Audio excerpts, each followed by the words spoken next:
Texas is next up for the Ohio State juggernaut. Quinn Ewers came from the Ohio State program. Fascinating matchup on paper. The question is, do you feel that Texas has what it would take to slow down Ohio State and maybe make it not their day again? Probably not, but I want to see it. They do have a very good defensive line. And can they get pressure on Will Howard? You know, can they disrupt the offense that way? Texas, to me, has a million good players. They have so many good players. They are good all over the field. I don't know how great they are in certain places, and that includes Ewers. Ewers has moments where you just like that's not it. And then you have the 4th and 13 against Arizona State. Whole season on the line, his legacy on the line, everything on the line. They're about to lose to the Sun Devils, and he recognizes and reads the blitz. He switches. If you rewatch that play, they'll show the highlight all day. He switches his offensive lineman to make the right pass blocking, and then he looks off the safety and he drops a perfect pass to basically, win the game, save the game. And you look at that and you go, that's an NFL player right there in every single way. And then you watch the other things and you go, man, maybe they should be playing Arch Manning. And that's why Steve Sarkisian plays Quinn Ewers. He checked out of a play into a run against Clemson that was a critical play. He does certain things. But there's also, look, this isn't a team that you think, hey, they're going to put 49 points up and win a shootout against Ohio State. I don't know if they have that. So their defensive line has to come up big. If you can do that, and that was something that Michigan did on their own right. It wasn't all Ohio State playing terribly. That Michigan defensive line was tremendous, and it stopped the running attack and did some things. That's what I got to see. But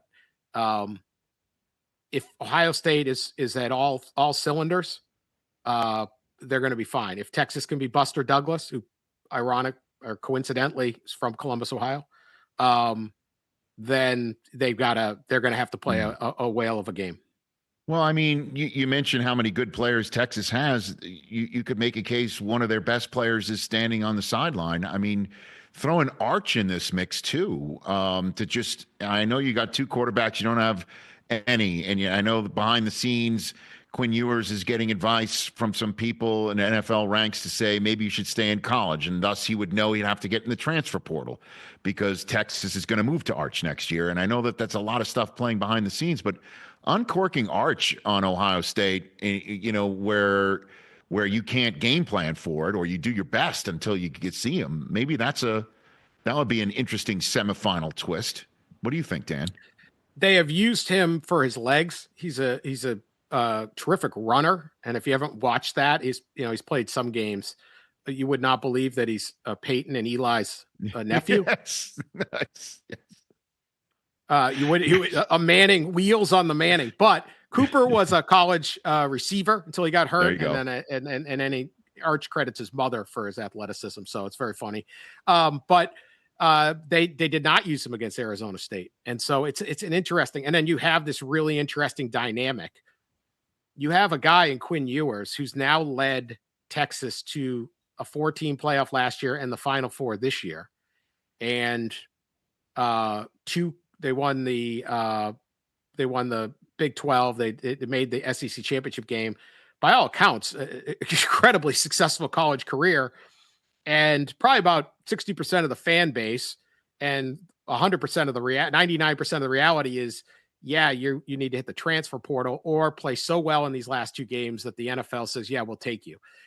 He may not have a future in Austin. Very unusual situation because he's been extremely successful as a Texas quarterback, and he's got that hanging over his head, yet doesn't seem like it affects him. Maybe it does, maybe it doesn't, but they're still winning. That game against Arizona State was incredible, so dramatic, and it's survive and advance. Doesn't matter how you look, you're there. You got your chance against Ohio State. Game's going to be in Arlington, Texas.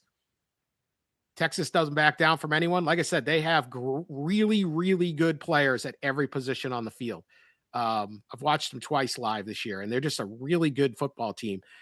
They don't have that elite talent that Ohio State does. Will that be the difference? Catch the Rich Eisen Show every single day on the Roku Channel, 12 to 3 Eastern, for free.